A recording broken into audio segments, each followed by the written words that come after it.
읽도록 하겠습니다. 출애굽기 11장 1절부터 10절까지입니다.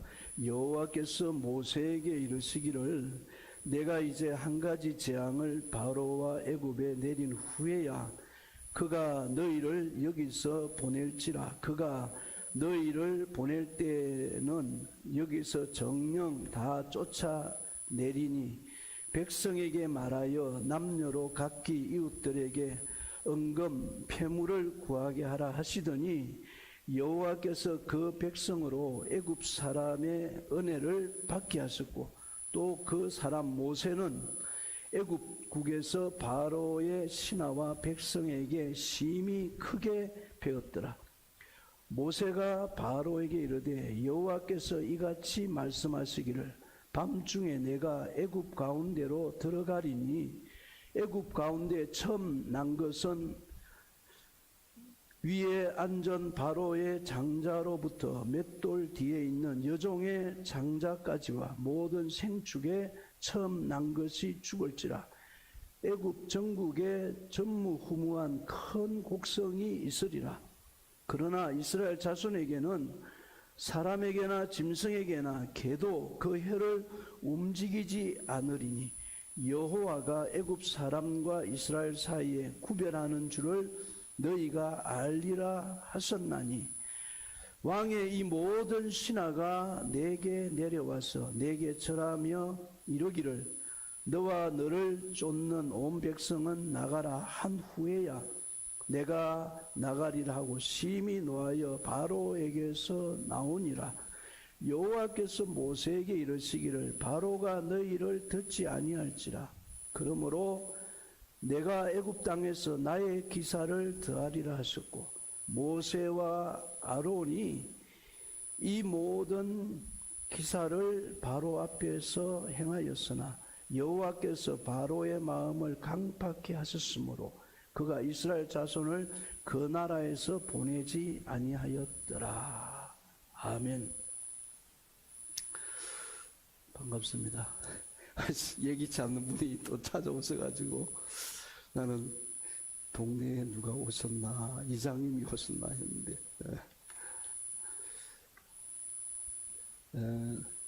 아시는 분한테 저희 지금 콜로라도 스프링스에서 목회하고 있는 우리 전행진 목사님 사모님 두 분이 어제 카톡이 왔길래 이게 뭐지 그랬는데 오늘 이렇게 저희 교회 예배 와주셔서 너무 환영하고 반갑고 저도 참 큰 빚을 졌는데 이번에는 한국에 오셨으니까 마음대로 하지 마시고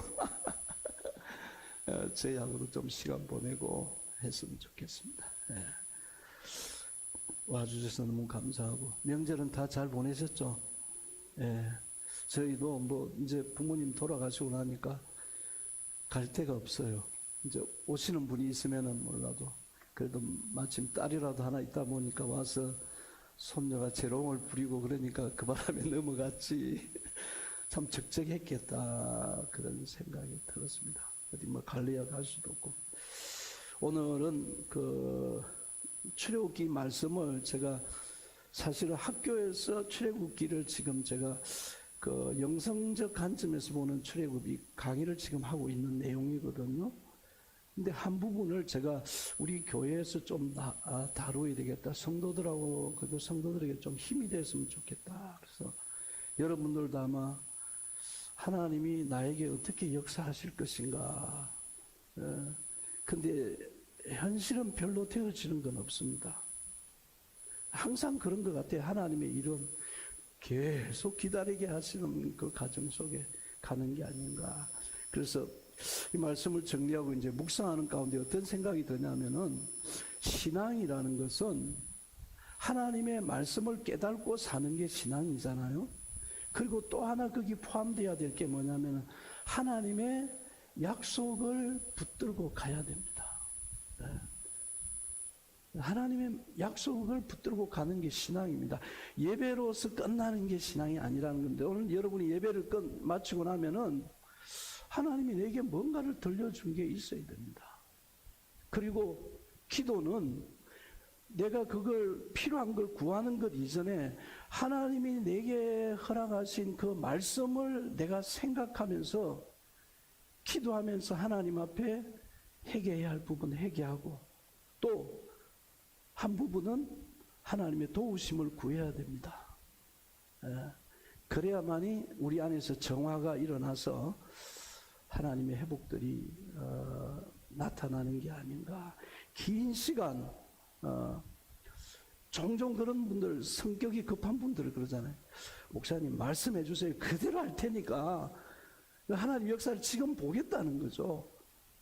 근데 하나님 절대 그러지 않습니다. 스포츠에서 선수를 만들 때 보니까요, 그 얼마나 많은 시간들을 연습을 합니까? 뭐 야구공 하나 던지는 사람, 양궁하는 사람들 할속이 엄청난 연습을 하거든요. 그래야 무슨 올림픽 나가서 메달 하나 딸까 말까 한데, 하루아침에 뭔가 마음 바꿔서 된다는 그 요행주의적인 신앙을 우리는 조금은 경계해야 되지 않는가. 그게 잘못하면은 우상신앙으로 갈 수 있습니다. 그래서 오늘 그 성경에 나오는 이 모든 것들은 하나님이 말씀하실 때에 성령의 감동으로 들려주는 겁니다. 저와 여러분에게, 그러니까 메신저인 저도 들어야 될 게 있고 여러분도 들어야 될 게 있고. 근데 참 아이러니한 것은요, 이 예배 가운데 사람들이 사도 바울이 디모데에게 그런 표현을 했습니다. 뭐라고 표현하냐면 성경에 이렇게 말하고 있습니다. 사람들이 바른 교훈을 듣지 아니하고 오히려 자기의 욕심을 따를 것이며 자기들의 길을 즐겁게 하는 교사들의 말을 들으고 그들에게 모여들 때가 올 것입니다. 그들은 진리를 외면하고 쓸데없는 이야기에 귀를 기울일 것이다. 이 현대인의 성경은 그렇게 기록되어 있습니다. 그러니까 여러분이 오늘 이제 저는 예배가 그래서 참 중요하다고 생각합니다. 예배가 이렇게 중요할까? 저한테도 여러분에게도 그만큼 중요하다는 겁니다. 왜 그러냐면은 우리가 선지서를 읽어보면은 대부분 예레미야나 호세아나 지금 이제 저희가 하박국까지 왔는데요. 그때의 그 시대에 일어났던 배경들을 보면은 다 그 당시에 선지자들이 편안하다, 괜찮다, 좋다, 걱정하지 마라, 이제 그런 이야기만 하고 있는 거예요. 그러니까 예레미야나 이 예언자들이 볼 때는 황당한 이야기입니다. 그렇게 받아들일 것이 아니고, 지금 뭐 코로나 때도 마찬가지지만은 저는 코로나에 주목하기보다는 하나님이 과연 왜 이런 문제를 우리 가운데 오게 하셨을까? 이 말씀이 굉장히 오늘 본문 읽는데도 와닿던 부분들이 7절에 이렇게 나왔습니다. 그러나 이스라엘 자손에게는 사람에게나 짐승에게나 개도 그 혀를 움직이리 않으리니 여호와가 애굽 사람과 이스라엘 사이에 구별하는 줄을 너희가 알리라. 코로나가 왔을 때에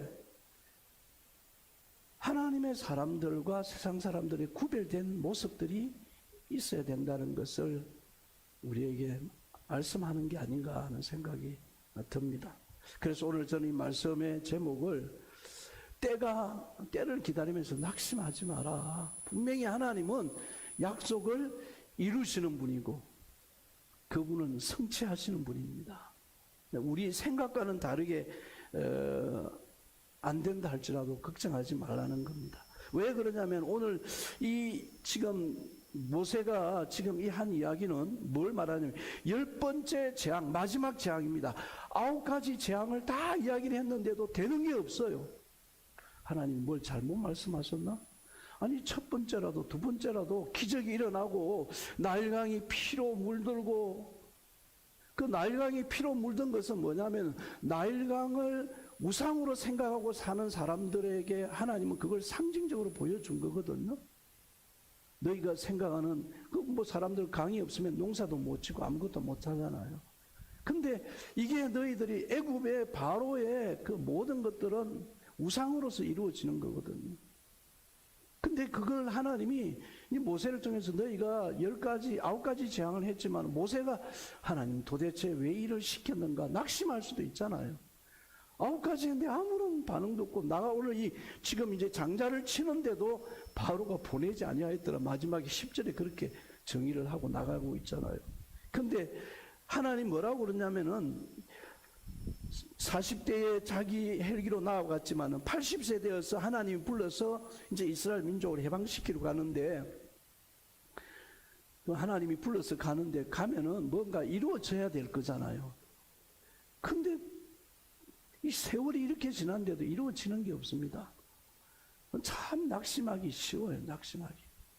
갈라디아서 6장에도 보면 그래서 선을 행하면 뭔가 와야 되는데 낙심하지 말라 그러거든요. 우리 인간이 그런 모습에 어려움을 당할 때도 있습니다. 근데 여기 보니까 본문은 우리에게 이걸 말씀해 주고 있는 겁니다. 그래도 낙심하지 마라. 그래도 지금 낙심의 마음들을 다 가지고 있는데 그래도 낙심하지 마라. 하나님 이렇게 왔잖아요. 근데 뭔가 그렇게 사셔야 되잖아요. 저도 어떤 때는 돌이켜보면서 아니 10몇 년 동안에 그렇게 하나님이 혹사할 정도로 해놓고 지금 여기서 뭐 하자는 겁니까? 이런 생각이 들 때도 있잖아요. 근데 여기 표현하기를 뭐라고 하냐면은 내가 원하는 때에 이루어지는 것은 아니라는 거예요. 여러분 뭐 다 이제 경험하면서 살아오셨지만 내가 원하는 때 이루어진 게 아니에요. 저도 광진구 있을 때요. 그 강진구를 어떻게 탈출하나 그런 생각만 하고 있는데 이게 하나님이 하시는 방법은 내하고는 전혀 상관없는 겁니다.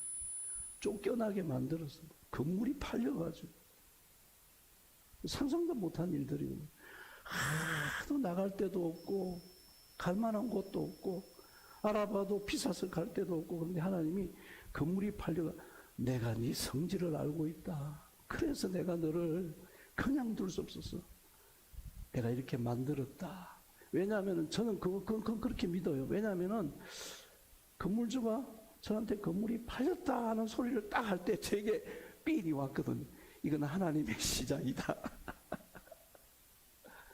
진짜요. 그러니까 나를 아시는 하나님이 적절에 나가면 절대 나가지 않는다. 그러니까 하나님이 그렇게 그러니까 내 의지하고는 상관없이 그렇게 가고 있는 것 같아요. 지금도 가만히 보면은 약속은 이루어지는데 교회를 다니다가 그만두고 또 뭐 사정이 있는 분들 대부분 보면 하나님의 때를 기다리지 못하고 교회는 좋은 교회든 나쁜 교회는 없습니다. 꾸준히 자기가 마음을 하나님 바라보고 가다 보면은요 그 속에서 하나님이 그 사람을 만나 주시는 거거든요. 네. 출애굽기 3장 20절에 이렇게 말하고 있습니다. 내가 손을 들어 애굽 중에 여러 가지 이적으로 그 나라를 친 후에야 너희를 보내리니 오늘도 그 말씀을 하고 있는 거거든요. 그런데 되어지지 않는 겁니다. 근데 마지막 강조점이 한 가지 재앙을 내린 후에 이 한 가지 더 남았다는 겁니다. 이거 하면은 이제 나간다는 거예요. 그러니까 긴 시간 동안에 했는데도 낙심할 수밖에 없는 일들만 겪어온 거죠. 근데 하나님이 때가 되어 놓으니까 이제 그 작업을 시작하고 있는 겁니다. 2절 말씀을 한번 볼까요? 뭐라고 표현하고 있냐면은 백성에게 말하며 남녀로 각기 이웃들에게 은근 폐물을 구하게 하라 하시더니 지금 종으로 부렸던 사람들이에요. 애굽 사람들이. 그 사람들이 뭘 내놓겠어요? 백성들에게 말하라는 겁니다. 근데 3절을 보니까 뭐라고 하냐면 여호와께서 그 백성으로 애굽 사람의 은혜를 받게 하셨고 또 그 사람 모세는 애굽국에서 바로의 신하와 백성에게 심히 크게 배웠더라. 그동안까지는 모세가 철저히 무시당하고 뭐 저런 사람이 와서 뭘 하겠다고 그러나 인정도 못 받았고 그런데 때가 되니까 하나님이 이게 하나님의 일하심 하나님으로 인해서 되어지는 것들을 보여주고 있는 겁니다. 너희가 뭔들 하겠느냐. 그래서 여기 보니까 애굽 사람들이 은혜를 입어서 그전까지는 보십시오. 이스라엘 백성들을 애굽 사람들이 짐승처럼 생각했거든요. 노예로 불었잖아요. 그런 사람들이 마음 돌이키기가 쉽겠어요? 하나님이 아니면 할 수 있는 일이겠습니까? 그러니까 우리가 눈에 보이는 대로 살지 말고 하나님의 역사를 기다리는 마음, 하나님의 인도하심을 기다리는 마음들. 바로의 신하들도 모세를 그전에는 우습게 봤을 거잖아요. 근데 이렇게 눈을 하나님이 만지셨는지 다르게 보이는 겁니다. 아, 이게 하나님의 놀라운 일들이구나.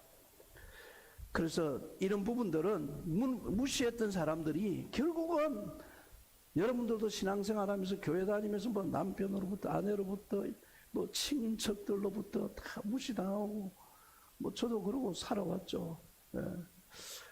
어떻게 네가 목사를 하냐? 우리 집안이 다 그리스도인 집안이고 니네 집은 다 불교 집안이었고 불신 무상 집안이었는데 어떻게 너가 목사를 하냐? 저보고 저희 친척들이 하는 말인데, 근데 친척들 중에서는 목사 아무도 없어요. 다 장로님들이고 그리스도인인데 하나님의 일이라는 게 참 그런 것 같아요. 근데 여기 뭐라고 표현을 하고 있냐면은 언젠가는 하나님이 우리가 세움을 받으려고 안 해도 하나님이 세움을 받도록 하나님이 인정해 주면은 그렇게 보여진다는 거예요. 하나님이. 그러니까 우리 하나님 멋있잖아요. 나라는 존재를 다 외면하고 무시하고 그랬던 사람들이, 그러니까 우리가 낙심할 필요가 없다는 거예요. 오직 그분 바라보면서. 요즘 저는 이 가을 밤이 참 좋아요. 가을 밤에 마당에 앉아서 제가 모닥불 피워놓고 기도를 하고 있거든요. 아, 너무 좋아요. 멋있죠, 그죠? 하나님 앞에 뭐 이렇게 이런저런 이야기를 나누고 있거든요. 근데 참 그게 고맙다는 마음들이 듭니다. 왜냐하면은 약속을 붙들고 가면서 이루어지지 않는 마음들 때문에 지금 되어지지 않는다고 해서, 그래서 하나님 말씀은 힘이 있는 겁니다. 지금 안 이루어진다 해서 내가 뭐 무거운 짐이, 근심이 들어오고 낙심이 들어오고 이게 아니라 새로운 길을 또 보는 거예요. 하나님의 약속을 바라보는 겁니다. 그게 살아가게 하는 힘이 되거든요. 그게 현실을 극복하는 마음이 되잖아요. 네. 근데 하나님이 때가 되면은 이루어 주신데, 하나님이 내 능력이 부족해도, 나는 부족할지라도 여러분이나 저나 부족해요. 그래서 제가 그 가을 타는 분하고 만나면서 제가 물이 되고 싶다. 나는 요즘 왜 물이 그렇게 좋은지, 물처럼 되었으면 좋겠다. 네. 물 아시죠? 물은 자기 길을 압니다. 아래로 가고 싶은 거예요. 낮은 데. 물이 절대 높이 가지 않습니다. 인공으로 만들지 않는 이상. 물은 자기 모양을 만들지 않습니다. 뭐 동그란 그릇에 담기면 동그랗게, 사각에 담으면 사각에, 컵에 담으면 컵 모양, 주전자에 담으면 주전자 모양, 솥에 담으면 솥 모양. 아, 참 물이 부럽다. 물은 색깔도 없습니다. 빨간 게 타지면 빨간 색깔로 변해되죠. 그래서 제가 만약에 홀을 하나 치우면 물보로 치울까? 물은 자기 색깔을 안 가지고 있잖아요. 네. 검정 색깔 타면은 검정 모양으로 바뀌어지고, 우리 그게 잘 안 되는 거잖아요. 그 안 되는 거 가지고 실험 많이 하고 살아왔는데. 예. 그러니까 나는 무능력하다는 겁니다. 왜 그러냐면 하나님의 역사는 대단하고 일어난다 할지라도 또 나를 보면은 내가 무능력하잖아요. 저도 그런 고백 많이 하거든요. 하나님, 제가 별로 하는 게 별로 없습니다. 그래서 뭐 유튜브 방송한다고 뭐 만들어가지고 다 설치하고 뭐 공부도 하고 배워서 이제 영상 찍으려고 이제 다 만들어 놨거든요. 뭐 왜냐하면 영상 만드는데 제일 중요한 게 컨텐츠입니다. 내용들이 중요한데 내용이 없는 것도 아니고 내용은 무궁무진하게 있거든요. 그런데 그 영상 하나 찍으려고 해보니까요. 또 그것도 또 쉽지 않는 거예요. 그래서 이제 절반 해놓고 영상 하나 찍는데 2개월 걸리 2개월. 쉽지가 않는 거예요. 뭐 한번 잘 되면은 될 거라고 생각이 들었습니다. 모세가 이 일을 이루고 간다는 것은 쉽지가 않는 일입니다. 하나님 언제까지입니까? 하나님 말씀하시기를 이같이 말씀하시기를 밤중에 내가 애굽 가운데로 들어가리니 이제 하나님이 가셔야 된다는 거예요. 저와 여러분의 인생에도 그렇게 되어지는 역사가 일어날 줄 믿습니다. 하나님이 오시니 애굽에 내가 들어가겠다는 거예요. 우리를 하나님은 묵묵히 지켜보십니다. 그걸 저는 뭐라고 그랬어요? 비명시적 사건입니다. 비명시적 사건. 그러니까 저와 여러분이 살아가는 이 삶이 굉장히 중요하다는 거죠. 그 비명시적 사건을 하나님은 주목하면서 지켜보고 있다는 거예요. 어떻게 하고 있는지를. 그러다가 하나님이 때가 되면은 명시적인 사건, 그 명시적인 사건이 뭐예요? 우리에게 내가 애굽으로 들어가리니. 아브라함에게 비명시적으로 아브라함이 살고 있었을 때 어느 날 아브라함에게 하나님이 찾아오시는 것처럼 그게 명시적 사건. 그게 저의 인생에도 몇 번 경험되어진 것이라고 생각이 들었습니다. 근데 하나님이 그 모든 일들을 이루시는데 하나님이 완전히 구별을 씌워서 이 애굽 땅에는 뭐 통곡을 하면서 울고 난리인데 이스라엘 땅에는 뭐예요? 개의 햇바닥도 움직이지 않는다는 거죠. 이 표현이 너무 멋있잖아요. 개의 해도 움직이지 아니할 정도로 지지 아니하는다 그렇게 말하고 있습니다. 그리고 8절에 뭐라고 말했냐면 왕의 이 모든 신하가 내게 내려와서 내게 절하며 이르기를 너와 너를 쫓는 온 백성은 나가라 한 후에야 내가 나가리라. 참 하나님의 하심을 참 대단한 하나님이 결국 오셔야 되는 줄 믿습니다. 참 베드로를 제가 보면서 느끼는 거는요, 배신한 사람이고 뭐 잘난 척하는 사람이고 베드로 모습이 꼭 우리 모습이고 저 모습 같아. 그러고 살다가 내 모습을 보고 난 후에야 주님 앞에 그래서 저는 그런 생각이 들어요. 신앙이라는 것은 어떤 역할이나 일보다도 중요한 게 나를 보는 겁니다. 정직하게 나를 보는 거예요. 그 나를 보면서 그 다음 나오는 말이 저는 주님을 볼 자격이 없는 존재입니다. I am nothing. 나는 아무것도 모릅니다. 주님의 은혜가 아니면 나는 아무것도 못합니다. 이게 대단하게 잘할 줄 알았는데 그렇게 가는 거예요. 그러니까 하나님이 대부분 역사적인 인물들 보면은 그런 과정을 겪었습니다. 야곱도 얼마나 술수를 많이 씁니까? 그런데도 하나님은 결국은 때가 되니까 하나님이 바꾸었어. 마지막 돌아오면서까지 형한테 뇌물을 쓰면서까지 어떻게 해보려고 잔머리를 굴리는 그 야곱을 하나님이 이스라엘로 바꾸었어. 그게 너야. 너. 그러니까 신앙을 가진다는 건 우리는 너무 전 이런 생각이 들어요. 지금까지는 성경에 흐르는 내용들을 우리 너무 구속사 관점으로만 보고 온 거예요. 구속사는 대부분 뭐냐면 자기 중심의 신앙으로 가게 만들어 버립니다. 근데 거기에 구속사와 함께 같이 흐르는 게 뭐냐? 계약 신앙입니다. 예수님이 십자가에서 피를 흘리신 그 피의 사건은 우리를 구속만 한 게 아니라 너와 나 사이에 계약을 맺겠다는 거예요. 아브라함 때부터 그랬잖아요. 아브라함과 하나님 언약을 맺을 때에 새를 갈라서 피를 통해서 계약을 맺잖아요. 그러니까 아브라함을 구별시키면서 계약을 맺는 거예요. 출애굽 때는 안 그렇습니까? 이스라엘 백성들 출애굽시킬 때 문설주에 다 어린 양의 피를 내가 너를 구속해 내지만은 잊지 말아라. 계약의 백성이란. 지금 우리는 어떻게 가고 있습니까? 저는 이 코로나 오면서 제가 느낀 게 그거였습니다. 이 계약 신앙을 다 잃어버린 겁니다. 구속을 나 구원받았다는 거죠. 나 하나님의 자녀라는 거죠. 하나님이 내게 뭐 다 들어주신다는 거죠. 그러니까 자기도 모르고 하나님도 잘못 알고 신앙관도 초점이 잘못되어 있고 계약 신앙이 얼마나 중요한가를 잃어버리고 살아가는 거죠.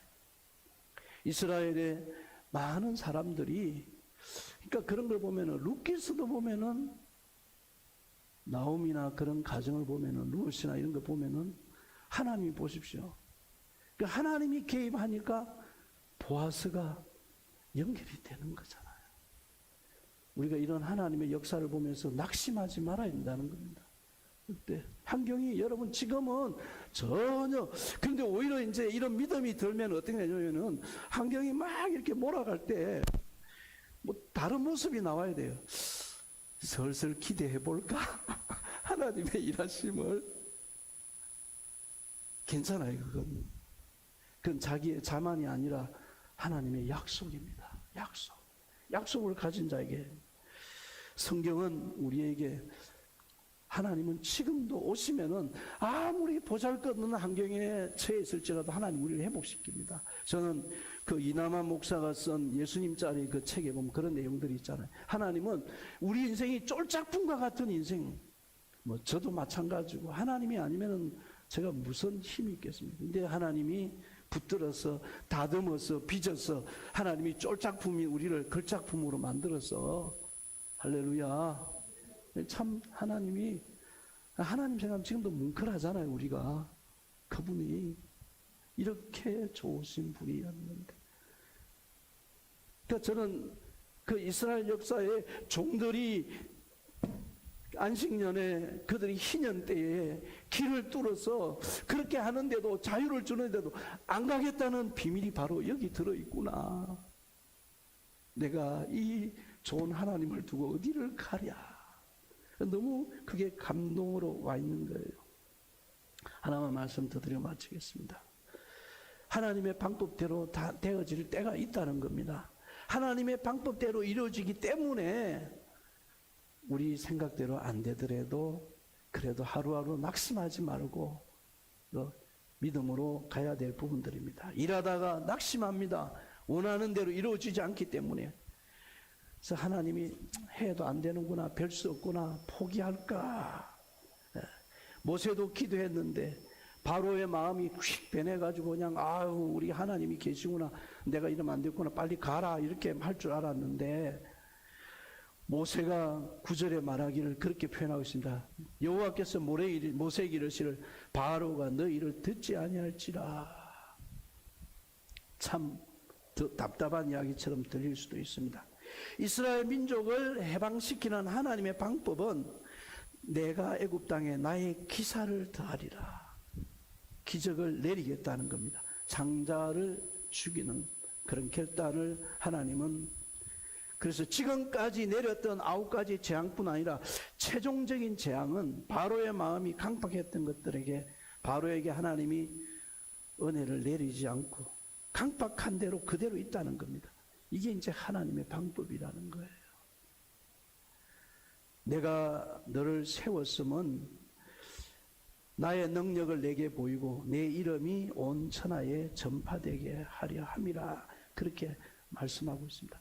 하나님의 계획은 지금도 진행되고 있습니다. 하나님은 지금도 살아계시고 그렇게 운행하고 계십니다. 그 하나님을 아는 게 얼마나 감사한, 하나님을 제대로 아는 만큼 삶은 달라지게 되어 있습니다. 그러니까 제가 신앙생활 하면서 교회 조직이라는 교회 그 구성원 제가 그런 이야기를 했잖아요. 제가 성교회를 가보면서 느낀 건 교회는 너무나도 조직을 많이 가르쳤다. 성교회는 하나님과의 관계를 많이 가르치고 있거든요. 하나님과의 개인과의 관계를.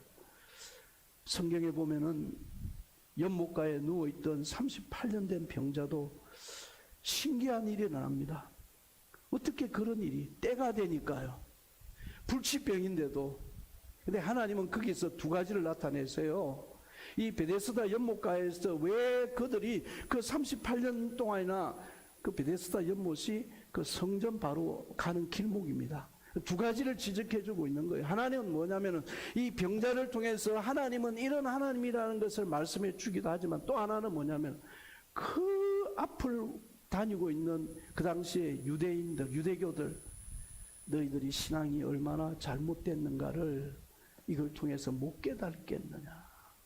그러니까 우리는 이제 성경을 보면 성경에 일어난 모든 기적은요, 기적을 이루기 위해서 하는 게 아닙니다. 하나님을 나타내는 것이고, 또 하나는 기적을 나타내는 또 하나는 이유는 뭐냐면 기적만을 추구하고 있는 잘못된 종교를 하나님은 바로 잡기 위해서 보이는 겁니다. 너희 기적을 바라냐? 하나님 그런 하나님이 아니다는 거죠. 자식도 내 방법대로 잘 안 되잖아요. 예. 교인들도 제 방법대로 잘 안 됩니다. 예. 여러분, 목사님도 여러분이 원하는 대로 잘 안 되잖아요. 그렇지만 중요한 것은 사람이 살아가면서 어느 한 사람이 회복되어지면서 교회가 살아나기 시작합니다. 제가 이제 마당에서 모닥불을 이렇게 피워보면요, 불이 꺼져요, 한 번씩. 그래서 이제 그 가스를 총을 쏘아서 이제 불을 붙이는데, 불이 어느 정도 붙으면은요, 그 다음에는 막 불이 확 붙는 거예요. 그래서 그 교회 같아. 좀 불이 붙으려다 꺼져버리고, 붙으려다 꺼져버리고, 불씨들이 적은 거예요. 근데 어느 정도 불이 확 붙으니까 막, 와, 일어난 때가 있더라고요. 우리 목사님이 그래서 아마 목회를 잘하셨는가 봐. 확 일어나는 때가 있어요. 그런 때가 있는 겁니다. 여러분, 만약에 보십시오. 임신을 한 사람이 입덧을 안 하고 아기를 놓으면 얼마나 좋겠습니까? 그런데 그 가정 거쳐야 됩니다. 네. 왜냐하면은 그래야 생명을 출산시키는 가정이거든요. 수술 없이 우리가 고통 없이 병을 해결하면 얼마나 좋겠습니까? 치료의 과정입니다. 하나님은 10번째까지 경고했는데도 강박한 것은 결국 뭐냐? 하나님의 방법입니다. 세상은 절대 바뀌지 않습니다. 세상은요, 바뀌지 않습니다. 저는 내가 바뀌어야 되고 교회가 바뀌어야 되고 우리가 바뀌어야 됩니다. 낙심하지 말고 하나님의 약속을 가다 보면은 전 그게 굉장히 중요하다고 하는데, 약속을 믿고 가다 보면 어느 또 내가 달라져 있는 거예요. 네, 축복의 사람으로 하나님은 나를 그렇게 나도 모르는 사이에 만들어 주세요. 이게 하나님의 은혜잖아요. 저와 여러분이 낙심하지 말고 때가 되면 하나님은 하나님의 계획 가운데 가고 있습니다. 지금 왜 출애굽시키는 거예요? 가나안으로 가기 위해서. 가나안에서 뭐예요? 하나님의 나라의 모형을 만들어서 너희가 하나님을 드러내라고 하나님은 지금 이 출애굽시키는 거예요. 그게 계약입니다. 계약. 우리 개인만을 위한 신앙이 아니잖아요. 저는 이 공동체나 저와 여러분의 인생이 이 구속신앙에 머무르지 말고 정말 계약신앙 안에서 하나님의 약속을 보면서 낙심하지 말고 가다 보면 이런 하나님을 만나는구나. 이런 하나님의 역사를 이를 주님의 이름으로 축원드립니다. 기도하십시다. 오늘 주신 말씀 생각하면서 같이 한번 합심해서 기도하겠습니다. 하나님은 지금도 갇힌 자의 하나님이 아닙니다. 저는 하나님을 생각할 때 다는 모르지만 하나님은 하나님의 안타까움이 조금씩 느껴져요. 왜냐하면 무지하게 살아가는 우리, 고집스럽게 살아가는 우리, 내 스스로도 어찌할 바를 모르고 살아가는 우리, 그런 모습을 보면서 하나님은 안타까이 여기신다는 거죠. 우리를 그래도 묵묵히 기다리면서 일어서기를 기다리고 바라보기를 기다리고 주저앉는 자가 아니라 내 손을 붙들어라. 우리의 마음을, 생각을 넓히시고 그분을 향하여 시선을 바라보게 만들고 그분을 향하여 기대하게 만들고, 그리고 그분의 마음이 우리에게 하나님은 통로로 전해주어서 우리 안에 있는 불순물들을 몰아내시면서 그분의 사랑을 느끼게 만들고 믿어지게 만들고 기대하게 만들고, 이게 하나님이 지금도 우리를 기대하고 있습니다. 그래서 그분이 좋으신 거예요. 그분이 그래서 고마운 거예요. 그래서 그분이 감사한 거예요. 세상에 이런 분이 어디 있을까? 세상에 이렇게 신실한 분이 어디 있을까? 우리 같으면은 실망할 수 있는데, 외면할 수 있는데도 그러하지 아니하고 끝까지 나를 향하여 내가 너를 사랑한다, 내가 너를 이해한다, 내가 너를 기다리마. 우리는 포기할 일 없습니다. 낙심할 일 없습니다.